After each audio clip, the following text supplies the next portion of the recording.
सभी दोस्तों को मेरा प्यार भरा नमस्कार। मैं आप सभी का क्वालिटी क्लासेस के जो ऑथेंटिक प्लेटफॉर्म पे बहुत बहुत स्वागत करता हूं दोस्तों।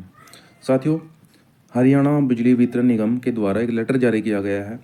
और लेटर दोस्तों क्यों जारी किया गया, किसको जारी किया गया दोस्तों, और इस लेटर में दोस्तों क्या जानकारी मांगी गई है दोस्तों, और आपके लिए ये लेटर दोस्तों क्या क्या दोस्तों बेनिफिट रखते हैं। साथियों, हर एक के बारे में बात करेंगे, डिटेल के बारे में बात करेंगे दोस्तों, डिटेल में बात करेंगे दोस्तों।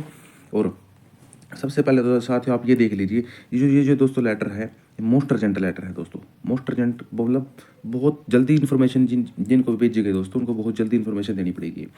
अब साथियों ये देख लेते हैं, ये जो लेटर है किसने भेजा, किसको भेजा। ये भेजा दोस्तों UHBVN ने, उत्तर हरियाणा बिजली वितरण निगम के दोस्तों जो चीफ हैं, उन्होंने दोस्तों लेटर भेजा है। किसको भेजा दोस्तों, ये भेजा है, पहले नंबर पे दोस्तों भेजा है चीफ अकाउंट ऑफिसर को UHBVN की। दूसरा साथियों, जितनी SC हैं, जो ऑपरेशन सर्कल के दोस्तों SC हैं, उनको दोस्तों ये जो लेटर है जो ये भेजा गया है। दूसरा दोस्तों, जो SC दोस्तों स्टोरेज एंड वर्कशॉप के हैं दोस्तों, जो स्टोर एंड वर्कशॉप के दोस्तों आपके SC होते हैं साथियों, उनको भेजा गया है दोस्तों। जैसे जो जो और दोस्तों चौथे नंबर पे M&P मीटर एंड दोस्तों टेस्टिंग जो लैब है, मीटर एंड प्रोटेक्टिंग तो दोस्तों जो आपकी लैब है उसको भेजा गया साथियों। और जो आपके सिविल के SC हैं साथियों, सिविल के SC हैं। और छठे नंबर पे दोस्तों जो कंस्ट्रक्शन विंग के दोस्तों आप SC हैं, कंस्ट्रक्शन विंग के दोस्तों SC हैं जो आपको, उनको ये लेटर भेजा गया है। अब साथियों 6 लेटर हो चुके हैं, 1 2 3 4 5 6, मतलब कि 6 बंदों को लेटर भेजा गया है। अब साथियों लेटर में क्या मांगा गया है, कैसे मांगा गया है, सबसे पहले तो आप ये देख लीजिए। ये जो लेटर है ये दोस्तों 20 तारीख का है, 20/1/25। वो दोस्तों बहुत बहुत ताज़ा लेटर है। और इसमें जो मांगा गया है, regarding engagement under outsourcing policy part 2।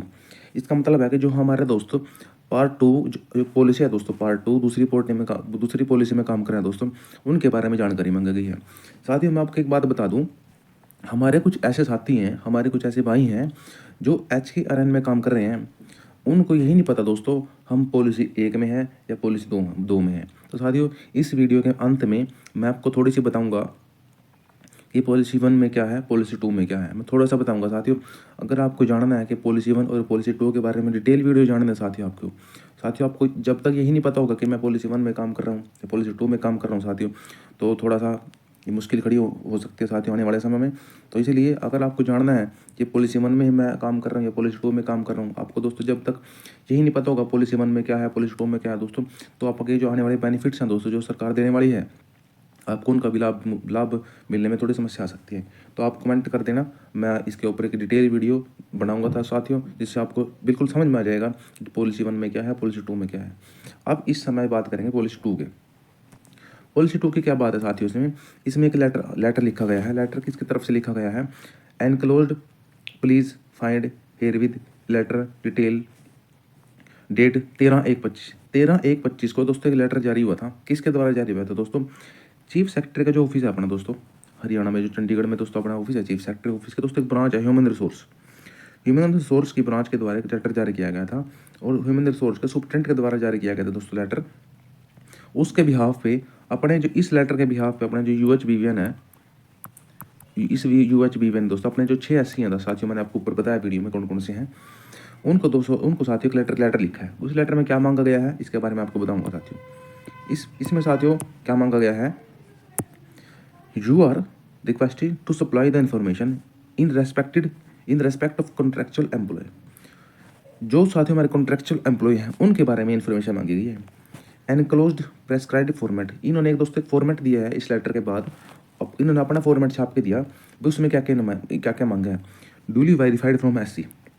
इसका मतलब है कि इस जो प्रोफॉर्मा दिया साथियों जो भर जाएगी, तो जो कंसर्न SC है, कंस्ट्रक्शन विंग के एम्प्लॉय है तो कंस्ट्रक्शन विंग का ये जो दोस्तों SC है, M&P के हैं तो दोस्तों M&P का SC, ऑपरेशन के है तो ऑपरेशन का SC। और दोस्तों 23/1/24 तक साथियों 20 तारीख को देखो साथियों 20 तारीख को लेटर जारी किया गया और 23 तारीख तक 23/1/25 तक की इन्फॉर्मेशन मांगी गई साथियों। मतलब कि आपका जो काम है साथियों ऊपर चंडीगढ़ लेवल पे साथियों बहुत बेहतरीन तरीके से चल रहा है साथियों। और साथियों so that the consolidate information, मतलब कि जब सब ऐसी इन्फॉर्मेशन भेज देंगे ऊपर, तो ये इन्फॉर्मेशन दोस्तों स्टेट गवर्नमेंट ऑफ हरियाणा ने मांगी है साथियों। ये दोस्तों स्टेट गवर्नमेंट ऑफ हरियाणा ने अगर आपकी कोई इन्फॉर्मेशन मांगी है तो साथियों कोई ना कोई काम आपके लिए होने वाला है, कोई ना कोई बेहतरीन काम आपके लिए होने वाला है साथियों। आप इसके बारे में नेगेटिव ना सोचें। दोस्तों अब बात कर लेते हैं कि इस जो जो दोस्तों ऊपर लेटर जारी किया गया है, इसमें क्या मांगा गया है, सरकार के ने क्या क्या डिमांड रखी है। एससीज को, जो आपके एससी हैं दोस्तों, कंसर्न आपके एससी हैं, ऑपरेशन के हैं तो ऑपरेशन वाले, एमएनपी के हैं तो एमएनपी वाले, उनको क्या हिदायतें दी गई हैं, तो क्या उनसे क्या इन्फॉर्मेशन मांगी है। साथ ही इन्फॉर्मेशन क्या है कि abstract of non ported employ through contractor. इसमें दोस्तों क्या क्या इन्फॉर्मेशन मांगी गई है। एक तो सर्कल का नाम, दूसरा पोस्ट, जो दोस्तों पोस्ट इंपॉर्टेंट है आपके लिए, एक तो एलएम की पोस्ट, एक डीयू डाटा एंट्री ऑपरेटर, एक दोस्तों ड्राइवर, एक दोस्तों एसए, एक साथियों सीआरडी, एक पीएन, मतलब ये 6 पोस्ट के बारे में दोस्तों जानकारी मांगी गई है। अब क्या जानकारी मांगी गई है दोस्तों, एक तो वो एम्प्लॉय जिनकी 5 साल से कम सर्विस है, और किस तारीख को, 18/8/2024 को, जिसकी 5 साल से कम सर्विस है। एक तो ये तो कॉलम साथियों उनका है, और साथ ही ये कॉलम उनका है जो 5 से तो ज़्यादा है लेकिन 8 से कम है, 8 साल से कम सर्विस है और 5 साल से ज़्यादा सर्विस है। साथ ही ये कॉलम उनकी इन्फॉर्मेशन इसमें जाएगी। और इसमें दोस्तों इनकी 8 साल से सर्विस ज़्यादा है, 10 से कम है, ये इसमें दोस्तों उनकी इन्फॉर्मेशन मांगी गई है। और साथियों ये जो चौथा कॉलम है साथियों, ये कॉलम उनका है जिनकी 10 साल से सर्विस ज़्यादा हुई है। अब दोस्तों आगे क्या कहा गया है, इसमें आगे कहा गया है, इसमें जो कहा गया है साथियों, detail of non ported employ through contractor. इसमें साथियों एक ये दोस्तों कंसोलिडेट है साथ ये कंसोलिडेट का मतलब होता है कि जितने भी ऊपर एम्प्लॉय है ना साथ, इससे ऊपर वाले में, इससे ऊपर वाला जो प्रोफॉर्मा था उसकी इन्फॉर्मेशन साथियों इकट्ठी करके इसमें भरी जाएगी। जैसे इसमें नेम वही आ जाएगा, फादर नेम आ जाएगा, डेजिग्नेशन आ जाएगा साथियों, कैटेगरी आ जाएगी, और ये जो आपकी पार्ट 2 पॉलिसी है दोस्तों ये आ जाएगी आपकी पोस्टिंग कहाँ है, स्टैम्प, डेट ऑफ बर्थ क्या है साथियों, डेट ऑफ ज्वाइनिंग क्या है निगम में, जो आपका यूएचबीवी है उसमें ज्वाइनिंग क्या है साथियों आपकी, और ये वही आपकी बिलो ईयर्स, मतलब 5 साल तक उससे कम, और 5 से 8 साल तक की, 8 से 10 साल तक की, और 10 से ज़्यादा साल तक की। ये दोस्तों ये इन्फॉर्मेशन है। अगली इन्फॉर्मेशन क्या है दोस्तों, अगली इन्फॉर्मेशन है दोस्तों, abstract employ directly engaged by निगम, जो निगम में डायरेक्ट दोस्तों भर्ती हुए थे उनके बारे में जानकारी मांगी गई है। दोस्तों जानकारी सेम है, लेकिन इसमें पोस्ट बढ़ गई है साथियों। पोस्ट कौन कौन सी हो जाएगी इसमें, एलएम की, डीओ की, डीएम की, ड्राइवर की, जेडीएम की, लैब अटेंडेंट की, एलडीसी की, एससी की, यूडीसी की, सीकेडी की, दफ्तर की, पीएन की, स्वीपर की। दोस्तों ये इसमें 1 2 3 4 5 6 7 8 9 10 11 12 13, तो 13 पोस्टें टोटल हो जाएंगी। जो दोस्तों दूसरी इससे पहले 2 नोटिस थे उसमें दोस्तों 6 पोस्टें थी, लेकिन इसमें दोस्तों 13 पोस्टें हैं, 13 पोस्टें हैं। साथ ही इसमें एक इंपॉर्टेंट चीज़ कही गई है। क्या इंपॉर्टेंट चीज़ है इसमें साथ ही, ये तो कहा ही गया कि 5 साल से 15/8/24 को ये भाई, इसमें 5 साल से कम है, इसमें 5 साल से ज़्यादा और 8 साल से कम, इसमें 8 साल से ज़्यादा, 10 साल से कम, और उसमें 10 साल से ज़्यादा। लेकिन इसमें एक बात और नोट की गई है आपने, ये वाली बात, for the purpose of calculation of the number of years of engagement a contractual employ who has received remuneration for at least 240 days in a calendar year shall be deemed to have worked for the entire year। दोस्तों ये बहुत ही बेहतरीन बात कही गई है, और आप इस पर आप स्टार लगा लो, आपने ये बात बार बार पढ़नी है दोस्तों, ध्यान से समझना है इसको। इसमें क्या कहा गया है कि for the purpose of calculation of number of year of engagement through contractual employ, मतलब कि जैसे हमने कहा है ना कि भाई किसी एक कर्मचारी को 5 साल से कम, 5 साल से ज़्यादा, 8 साल से कम, 8 साल से ज़्यादा, दोस्तों ये कैसे ये चीज़ें रिकॉर्ड की गई हैं। ये रिकॉर्ड करने का दोस्तों एक तरीका है। तरीका क्या है, employ who has received remuneration होता है आपकी सैलरी जो आपको मिली है, चेक के थ्रू मिली है यार, जैसे मिली है, मतलब आपको काम की सैलरी मिलनी चाहिए। रेम्यूनरेशन फॉर एटलीस्ट 240 दिन, चाहते 240 दिन। अब जैसे साल में 365 दिन होते हैं, ऐसा तो नहीं है कि 365 दिन दफ्तर लगेगा। तो साथियों मान लेते हैं 100 दिन इसमें छुट्टी थी, तो आपके दोस्तों 265 दिन रह गए। 265 दिन में से आपको कम से कम 240 दिन की सैलरी मिलनी चाहिए साथियों, तब आपकी ये जो टाइम पीरियड अकाउंट, तो आपकी जो टाइम पीरियड है दोस्तों ये काउंट होगा, सरकार इसको काउंट करेगी। Calendar year shall be deemed to have worked for the entire year, मतलब अगर आपने कम से कम 240 दिन का काम किया ना, तो आपकी 1 साल की सर्विस मानी जाएगी। जैसे आपने 2016 में 250 दिन काम किया, तो आपका 1 साल माना जाएगा पूरा, भाई हाँ इसने 1 साल हमारा एक्सपीरियंस इसका मान लेंगे। साथ जैसे आपने 2017 में 230 दिन काम करा, लेकिन कम से कम 240 दिन तो दोस्तों करना ही आपने, लेकिन यहाँ 230 दिन किया ना, तो आपकी ये जो आपका एक्सपीरियंस है काउंट नहीं होगा साथियों।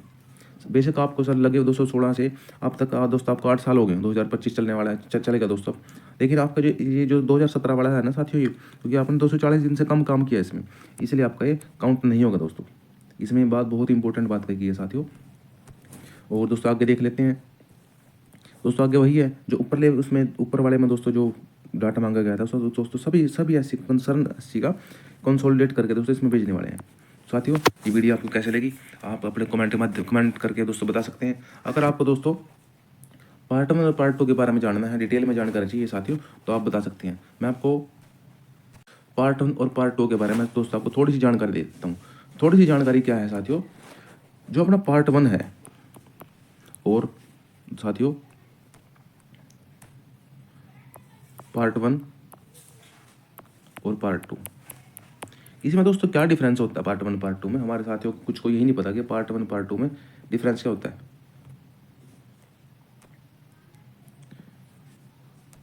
एक सेकंड दोस्तों, जो पार्ट 1 में दोस्तों कर्मचारी लगे हैं, पार्ट 1 में दोस्तों कर्मचारी वो लगे हैं जो, मैं आपको एग्जांपल के तौर पे बताता हूँ।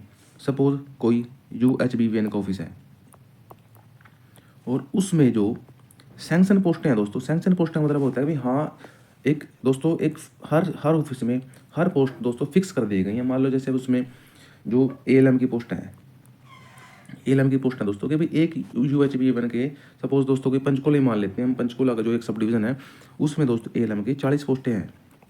तो 40 पोस्टें हैं दोस्तों, तो 40 बंदे ही काम कर सकते हैं। हाँ, लेकिन पार्ट 1 कर्मचारी जो हैं वे हैं पोल बंदे हैं दोस्तों जो 40 से ज़्यादा में जो काम कर रहे हैं। मतलब 40 तो दोस्तों वहाँ पोस्टें हैं LM की, लेकिन वहाँ जो काम है दोस्तों 40 बंदों का काम नहीं, वहाँ काम है दोस्तों 60 बंदों का। अगर 60 बंदों का काम है दोस्तों, तो 20 जो एम्प्लॉय हैं साथियों इनको हायर करने पड़ेंगे। और ये जो 20 हैं दोस्तों बिना सैंक्शन पोस्ट के, बिना जो सैंक्शन पोस्ट हैं उसके ऊपर काम करेंगे, तो ये जो है पार्ट 1 पॉलिसी के तहत काम करेंगे। आपको दोस्तों मेरी बात समझ में आई होगी। अगर पार्ट 2 की बात करूँ साथियों, मान लो दोस्तों कोई ऑफिस है, मान लो PWD का कोई ऑफिस है और उसमें जो बेलदार है साथियों उसमें 15 बेलदार की जरूरत है, लेकिन जो एक्चुअल में दोस्तों जो बेलदार वहाँ काम कर रहे हैं वो 13 बेलदार काम कर रहे हैं। इनको दोस्तों 2 बेलदार और चाहिए दोस्तों। 15 जो पोस्ट है सैंक्शन पोस्ट है 15। अब दोस्तों वहाँ 13 बंदे काम कर रहे हैं, उनको 2 जो एम्प्लॉय चाहिए दोस्तों। अगर 2 एम्प्लॉय वो लेंगे तो दोनों दोस्तों सैंक्शन पोस्टों के अगेंस्ट आएंगे, मतलब सैंक्शन पोस्टों के ऊपर काम करेंगे। तो दोस्तों ये जो 2 एम्प्लॉय हैं ये जो पार्ट 2 में आएंगे दोस्तों। तो सीधी सी बात है, अगर आप जिस जगह पे काम कर रहे हो अगर वो सैंक्शन पोस्ट के अगेंस्ट काम कर रहे हैं दोस्तों तो आप पार्ट 2 में हो। अगर आप सैंक्शन पोस्ट के खिलाफ नहीं अगेंस्ट नहीं काम कर रहे हो तो साथियों आप पार्ट 1 में हो। और इसके बारे में दोस्तों और भी कई जानकारी होती हैं पार्ट 1 पार्ट 2 के बारे में, सैलरी का भी थोड़ा सा डिफरेंस होता है और भी दोस्तों कई बातें होती हैं। अगर आपके इनके बारे में जानना है तो आप कमेंट करके मेरे को बता सकते हो, मैं आपके बारे में डिटेल वीडियो दोस्तों। और ऐसे नहीं साथियों, मैं एक लेटर, मेरे पास एक लेटर पड़ा है, चीफ सेक्रेटरी का लेटर है साथियों, उसके भी हाथ में आपको बताऊंगा समझाऊंगा सारी चीज़ें। तो साथियों आज के लिए इतना ही, धन्यवाद। जय हिंद, जय भारत, जय हरियाणा।